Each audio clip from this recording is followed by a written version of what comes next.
ડાબા પગને વાળી જમણા પગના સાથળ પર ગોઠવીએ. શ્વાસ ભરતા ભરતા માથા ઉપર નમસ્કાર મુદ્રા લઈએ. આ પોઝિશનમાં શ્વાસને રોકી રાખીએ. શ્વાસ છોડતા છોડતા હાથ અને પગ નીચે લાવી મૂળ સ્થિતિમાં પરત આવીએ.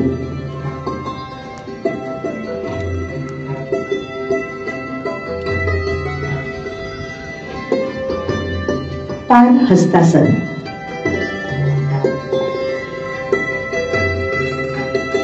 બંને પગ ભેગા રાખી ટટ્ટાર ઉભા રહીએ. શ્વાસ લેતા લેતા બંને હાથ ઉપર લઈએ.